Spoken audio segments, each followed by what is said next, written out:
Hello guys, welcome back to a new video, and in this video I'm going to cover how to solve one-step multiplication inequalities. When we solve inequalities, we want to isolate the variable, get it by itself on one side of the inequality. We do that by using inverse operations. So this is very similar to when we solve the equations.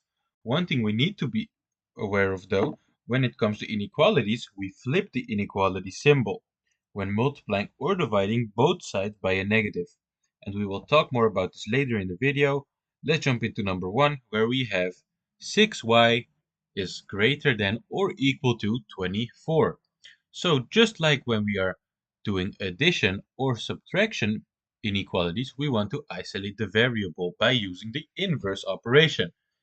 We got multiplication right here, and the inverse of multiplication is dividing. So we are going to divide both sides by 6, like this, dividing by 6.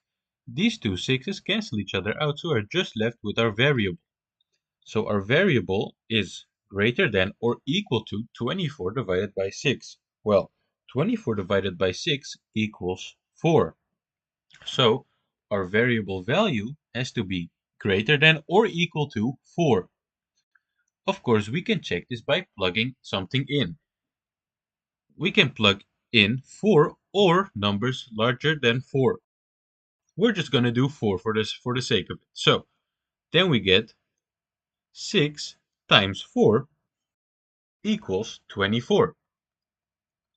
This means we have got the correct answer because our answer should be 24 or greater than 24. Let's say we did 5. We did 5 instead of 4. Like this, 6 times 5. This would equal 30. This still is greater than 24, so this is the correct answer. Y is greater than or equal to 4.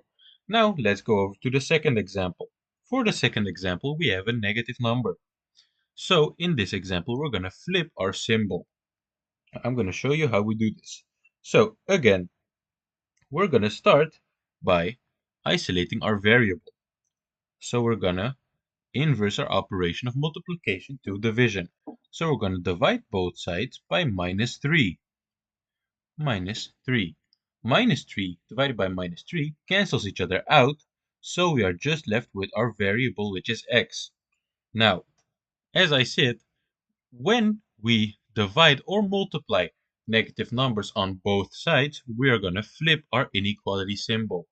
So in this case, instead of less than, we're going to get greater than. So x is greater than 12 divided by minus 3. Well, 12 divided by minus 3 equals minus 4.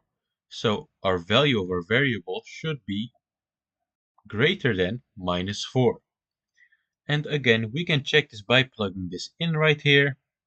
So let's use 0, just to confuse you all a bit, but I'm going to teach you how.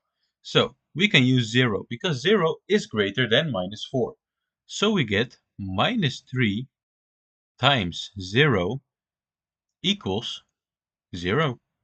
And you can see 0 is less than 12, so this tells us our answer is correct. Of course, you can also do it with 1, 2, 3, just anything greater than minus 4.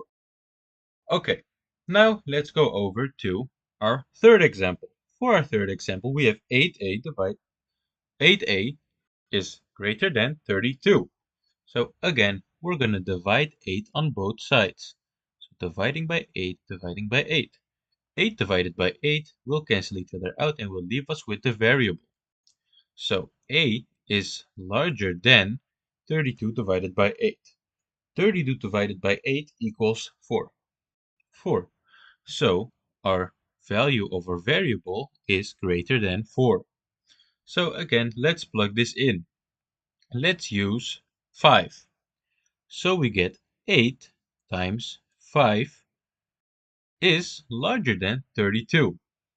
So we can check this. So 8 times 5 equals 40. So this tells us that anything above the 4 for our variable is the correct answer. Now, let's go to our last example.